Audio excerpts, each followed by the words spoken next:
warahmatullahi wabarakatuh. Selamat pagi, salam sejahtera. Perkenalkan, saya Dewi Puspito Salami, Sarjana Keperawatan Nurse, Magister Terapan Keperawatan, dosen tetap Stikes Ganesha Husada Kediri, Prodi Pendidikan Nurse. Dalam kesempatan ini, izinkan saya menyampaikan terkait mata kuliah yang saya ampu, yaitu terkait sistem endokrin, pencernaan, perkemihan, dan imunologi. Video ini saya buat sebagai pemenuhan persyaratan dari sertifikasi dosen tahun 2026, tepatnya sebagai dalam bentuk pernyataan saya sebagai pengajaran pada Tridharma perguruan tinggi. Mata kuliah ini, keperawatan dewasa, sistem endokrin, pencernaan, perkemihan, dan imunologi adalah salah satu mata kuliah aktif yang diberikan kepada mahasiswa semester 4 Prodi Pendidikan Nurse, yang mana di dalam mata kuliah ini terdiri dari 4 SKS, 3 SKS terkait teori, 1 SKS terkait praktikum. Deskripsi mata kuliah ini salah satu pemenuhan kebutuhan klien dewasa, meliputi pemberian asuhan keperawatan, sistem endokrin, pencernaan, perkemihan, dan imunologi berdasarkan adanya proses keperawatan dengan mengaplikasikan ilmu biologi, kemudian histologi, biokimia, kemudian anatomi, fisiologi, patofisiologi, dan ilmu keperawatan medikal bedah dalam berbagai macam penyakit dalam, meliputi farmakologi, nutrisi, dan rehabilitasi. Mahasiswa diharapkan dari mata kuliah ini mampu untuk menerapkan baik secara konsep, kemudian baik secara sikap, baik secara keterampilan dalam memberikan asuhan keperawatan, khususnya untuk pasien keperawatan dewasa. Dalam proses pembelajaran ini, saya menggunakan metode DIY, Deliver, Interaksi, dan Assessment.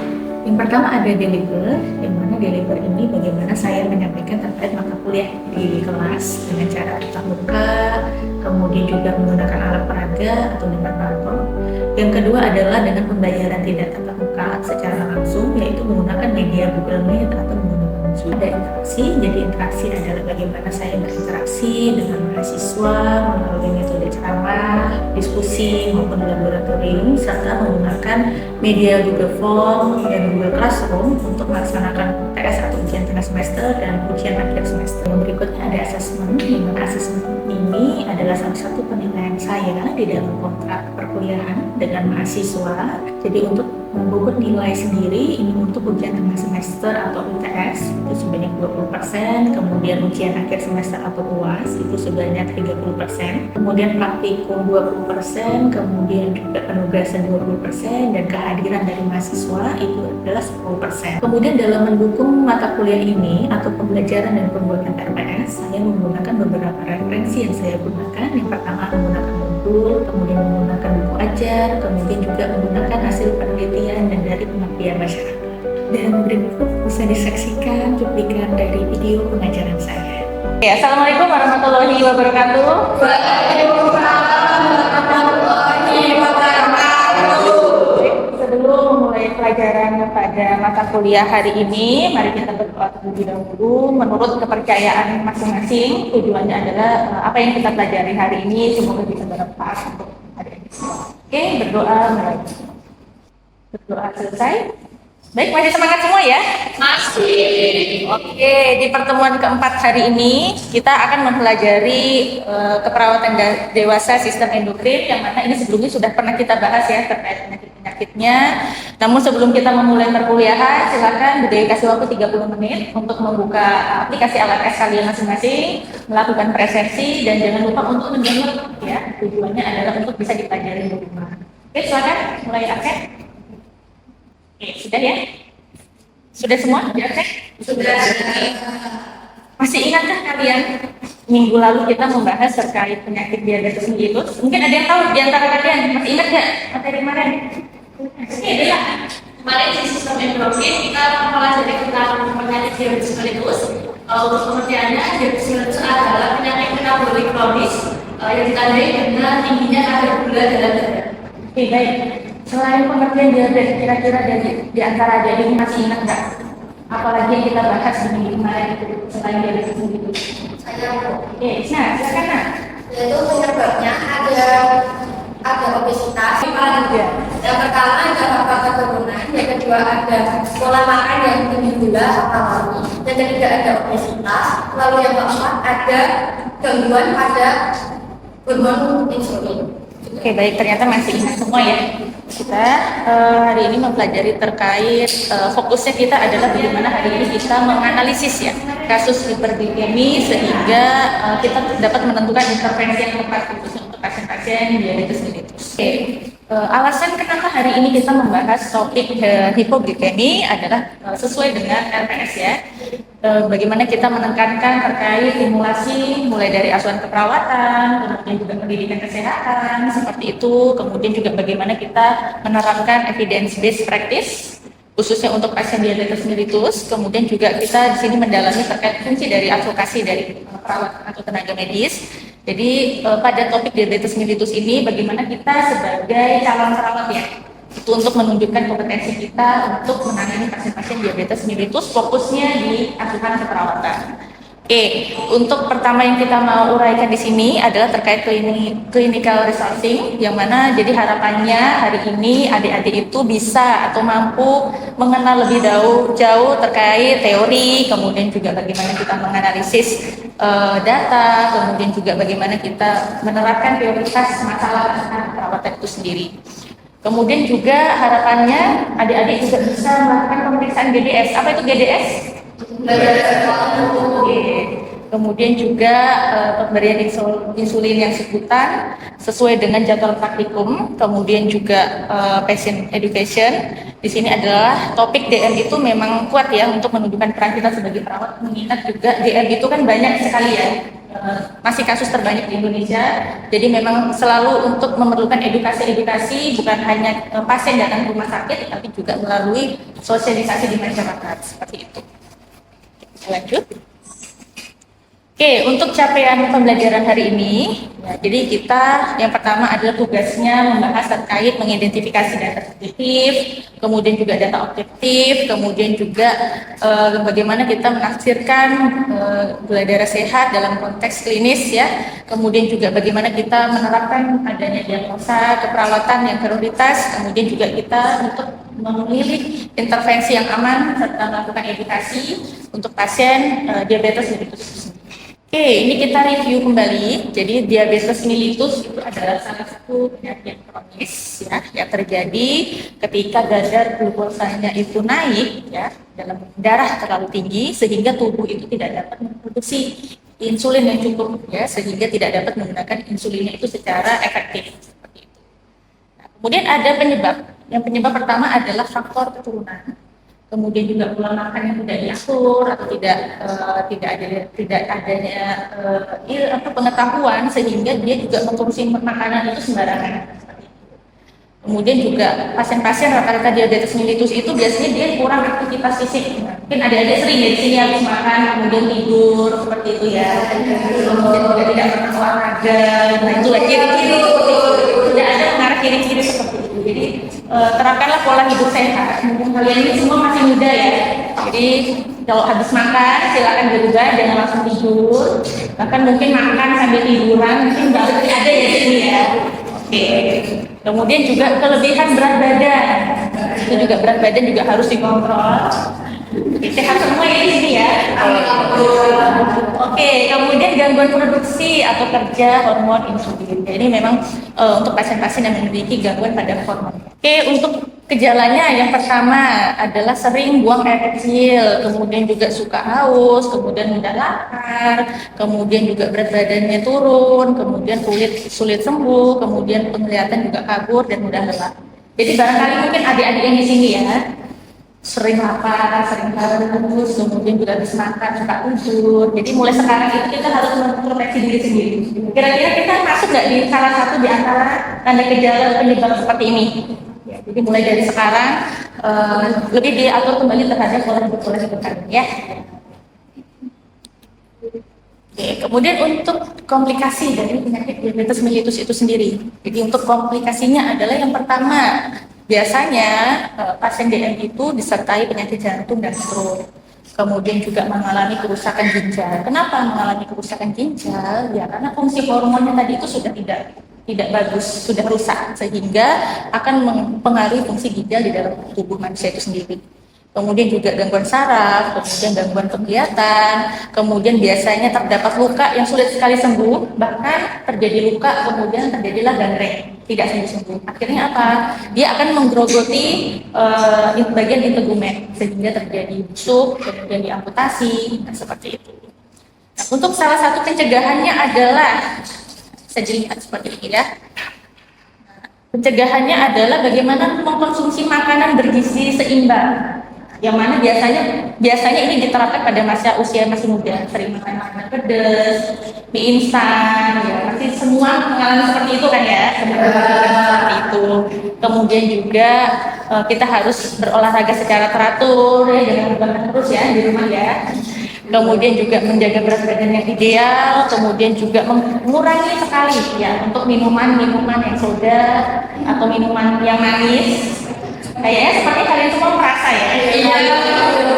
Oke, jadi mulai sekarang tuh harus diatur ya, jangan ketika masih muda nih, aku bebas nih makan ini minum itu. Tapi rasakanlah ketika kalian berusia 40 tahun ke atas seperti itu ya. Jadi kita harus bisa menjaga terkait pola makan, olahraga dan tidur itu mulai dari usia muda. Kemudian tentunya juga pasien-pasien DM itu tidak merokok. Kemudian juga selalu rutin ya melakukan pemeriksaan gula darah. Kemudian juga bagaimana rutin untuk mengecekkan selalu kesehatannya seperti itu. Oke, ini Ibu Dewi ada sedikit contoh kasus yang mana kita di sini nanti akan membedah ya terkait kasus keperawatan khususnya untuk pasien DM. Jadi ada pasien Nyonya A, di sini dia usianya adalah 56 tahun. Kemudian dia datang ke poliklinik dengan keluhan yang tadi ya, seperti lemas, kemudian pasiennya sering haus, kemudian sering BAK, kemudian juga pandangannya juga kabur, itu sejak 3 hari. Setelah kita tanya, kemudian kita wawancara, nah ternyata pasien mengatakan punya riwayat penyakit DM. DM tipe 2. Kemudian yang mana mengingat kalau pasien DM itu kan harus rutin mengkonsumsi obat-obatan ya. Nah, kemudian setelah kita kaji, kemudian kita bertanya kepada keluarga seperti itu, ternyata pasiennya tidak minum obat secara teratur. Seperti itu ya. Untuk data awal dari hasil pemeriksaan fisik yang dilakukan oleh perawat di ruangan, jadi untuk tekanan darahnya adalah 148/90, kemudian nadinya adalah 96 kali per menit, kemudian RR-nya 22 kali per menit, untuk suhunya 36,8 Celcius, kemudian juga kita kalau melihat mukosa bibirnya juga agak kering, berarti menandakan bahwa pasien itu sedikit mengalami dehidrasi. Kemudian juga GDS-nya 365, masih ingat GDS normalnya berapa? Berapa nak? Kurang dari 200. Yang mana dari data yang kita kaji dari pasien Nyonya A ini, itu gula darahnya 356, yang menandakan bahwa kondisi pasiennya itu sedang tidak baik-baik saja. Berarti kan ada masalah ya terkait gula darahnya. Ya, kita lanjut. Di sini, kalau kita melihat dari data kasus yang tadi disampaikan oleh pasien ya, terkait keluhan klasiknya adalah pasien itu terjadi poliuria, kemudian juga terjadi polidipsia, kemudian juga kondisi tubuhnya itu lemas, kemudian juga pandangannya kabur. Nah, ini menguatkan artinya pasien tersebut mengalami hiperglikemia seperti itu. Kemudian untuk data penunjang berikutnya, nah untuk hiperglikemi itu kan salah satunya adalah pasien tentunya mengalami kekurangan cairan. Nah, seperti yang disampaikan pada kasus yang sebelumnya, ya, bahwa pasien nih sering haus, kemudian mukosa bibirnya juga kering, jadi pasien menandakan adanya kekurangan cairan. Nah, kekurangan cairan dari pasien data tersebut adalah satu tadi ya, mulut rasa kering, kemudian juga pasiennya sering BAK, kemudian ini mengarah pada adanya resiko defisit volume cairan. Kemudian terkait kepatuhannya sendiri. Jadi obat oral itu kan tidak diminum ya, ini menurut dari wawancara keluarganya tadi ya, bahwa pasien tidak teratur terhadap minum obat. Nah, kepatuhan di sini adalah obat oral tidak diminum secara teratur. Ya, dalam petunjuknya bahwa ini dapat dimodifikasi. Kemudian untuk prioritas awalnya adalah jadi kita harus mengkaji terkait status hidrasi, kemudian kita harus melakukan pemeriksaan berulang seperti itu. Kemudian juga kita harus menyiapkan edukasi sesuai dengan terapi dari indikasi instruksi dari medis. Ini adalah terkait dari pankreas gejala. Jadi skema ini bagaimana untuk mempermudah adik-adik ya menjelaskan kepada pasien. Nanti ketika ketemu dengan pasien, kemudian pasiennya mengalami poliuria, jadi untuk kita menjelaskan kepada pasien adalah dengan seperti ini. Jadi yang pertama adalah pasien mengalami defisit nutrisi atau retensi insulin. Kalau misalnya pasiennya menanyakan gitu ya, kenapa Bu, saya itu kok sering buang air kecil, kemudian saya juga sering haus, kemudian saya juga sering lemas. Kalian bisa menjelaskan terkait ini. Jadi ketika pasien itu mengalami defisit insulin, sehingga hal-hal yang muncul adalah menjadi glukosanya itu sulit masuk ke dalam tubuh. Ketika glukosa itu sulit masuk ke dalam tubuh, yang terjadi adalah pasien itu akan mengalami hiperglikemia. Dari hiperglikemia ini, maka akan terjadi yang pertama adalah diuresis, ya, diuresis osmotik. Jadi ini yang mengakibatkan pasien itu sering buang air kecil atau sering pipis seperti itu. Kemudian kemungkinan yang terjadi yang kedua adalah pasien akan kehilangan cairan. Kalau kita kehilangan cairan, misalnya kita habis olahraga nih, kita kan kehilangan cairan dengan melalui keluarnya keringat seperti itu ya. Nah, tentunya yang timbul adalah pasien akan sering haus. Ya, dari sering haus, kemudian juga otomatis yang berhubungan dengan kehilangan cairan itu juga akan mempengaruhi kondisi fisik di mukosa bibirnya. Mukosa bibir menjadi kering. Seperti itu. Dan ini dari dua komponen dari sering BAK, kemudian haus, kemudian mukosa bibir kering. Nah, ini akan mengakibatkan sel energinya itu menjadi turun sehingga pasien itu lemas, kemudian juga tidak mampu melakukan aktivitas. Nah, seperti itu. Kita lanjut. Untuk clinical resourcing kita sebagai perawat, ya, calon-calon perawatnya. Jadi yang pertama ketika pasien itu masuk, yang pertama kita harus mengumpulkan data. Jadi kita mengumpulkan data itu bukan hanya sekedar identitas pasien saja, tetapi juga keluhan utama, kemudian juga riwayat penyakit pasien, seperti itu. Kemudian juga kita melihat ya perjalanan penyakit pasien itu seperti apa, mulai dari pasien di rumah, kemudian sampai ke rumah sakit. Nah, itu seperti apa perjalanannya? Apakah di rumah sebelumnya pasien itu sudah mengkonsumsi obat-obatan? Apakah kondisi klinisnya pasien habis jatuh? Itu seperti apa? Jadi menggambarkan skenario ya ketika pasien di rumah sampai dengan masuk ke IGD atau ke klinik. Itu untuk bagaimana kita mengumpulkan data akurat untuk menegakkan diagnosa keparahannya. Kemudian ada tafsirkan, jadi data itu untuk mengarah ya, apakah pasien itu benar terjadi hiperglikemia, kemudian juga bagaimana dengan resiko kekurangan cairan pada pasien, kemudian juga masalah yang paling berdampak itu tentunya pada keselamatan pasien seperti itu. Kita melihat kira-kira yang perlu kita tegakkan diagnosa yang pertama itu seperti apa? Apakah RW-nya diri yang harus kita tangani, apakah briefingnya atau yang seperti apa. Jadi kita untuk menganalisisnya itu berdasarkan dari bagaimana kita mengumpulkan data pasien. Kemudian juga pemilihan tindakan. Nah, bagaimana kita caranya untuk melakukan tindakan keperawatannya itu? Yang pertama kita harus memonitoring dulu. Kira-kira pasien ini diagnosanya apa sih? Kita harus tahu dulu terkait diagnosanya. Kemudian kita melakukan kolaborasi dengan tim medis, seperti dokter, kemudian farmasi, seperti itu. Kemudian setelah kita mendapatkan kolaborasi terkait terapi, nah di situ adalah kita fungsinya adalah sebagai edukasi. Jadi kita edukasi, bukan hanya edukasi terhadap pasiennya saja, tetapi juga keluarga harus kita edukasi. Karena kalau kita hanya mengedukasi perawat itu kan, kalau keluarga juga tidak mensupport pada saat pasien itu di rumah, nah itu juga sama saja. Karena fungsi dari keluarga itu sendiri adalah keluarga itu sebagai support system ya, bagaimana sama-sama menjaga kesehatan pasien.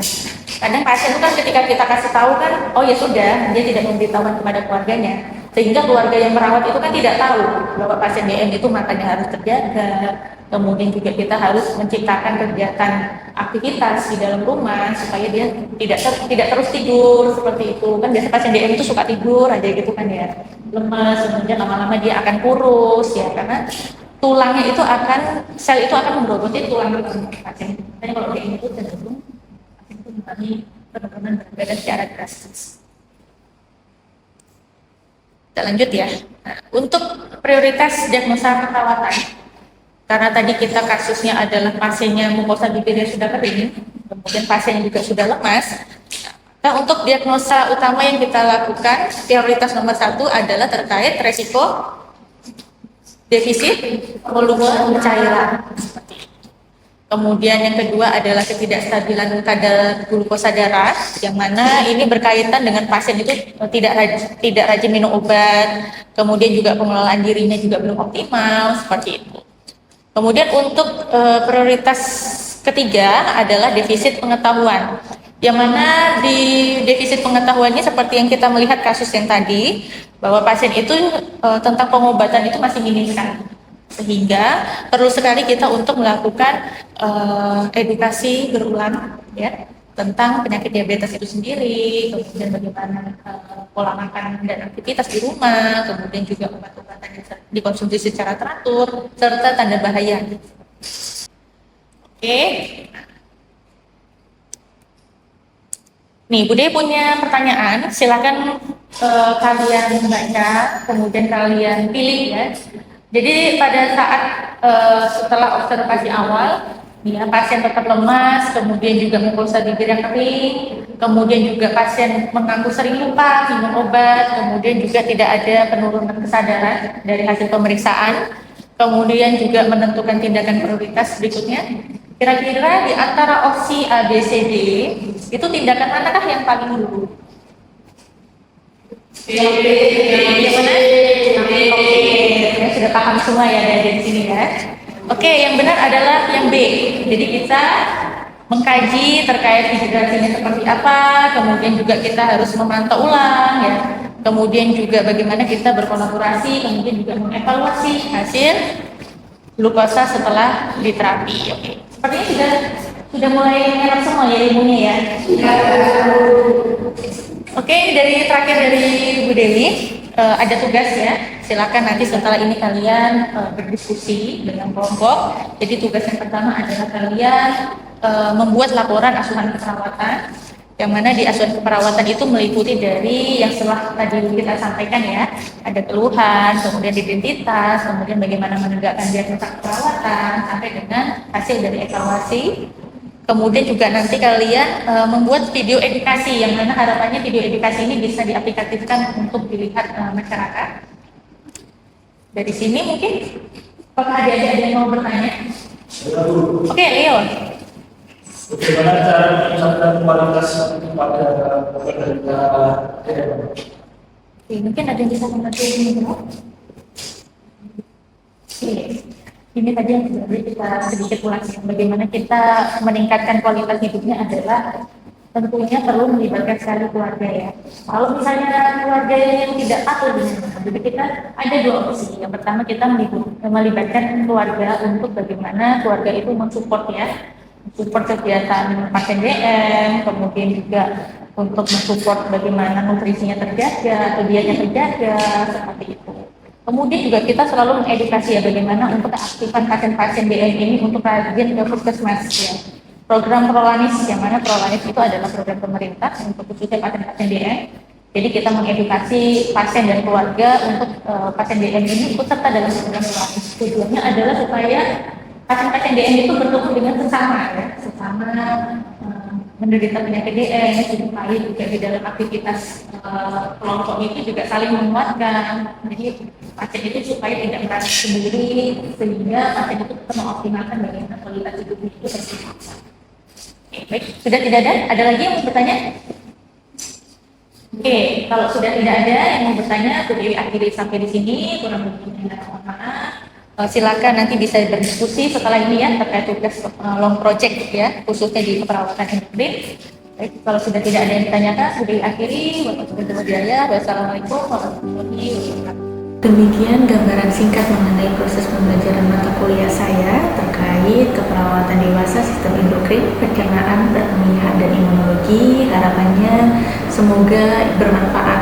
Saya berharap terkait terkait deskripsi mata kuliah ini dapat memberikan wawasan tentang kinerja pengajaran yang saya lakukan, khususnya di mata kuliah keperawatan dewasa, sistem endokrin, pencernaan, perkemihan, dan imunologi di program studi pendidikan nurse Tikes Ganesha Husada Kediri. Ucapkan terima kasih sebesar-besarnya kepada tim dan panitia sertifikasi dosen tahun 2026, terutama kepada Direktorat Kemendikbud-Ristek Indonesia, dan saya juga menyampaikan rasa terima kasih yang sebesar-besarnya kepada pimpinan Tikes Ganesha Husada Kediri, program studi pendidikan nurse, teman sejawat, dan para mahasiswa.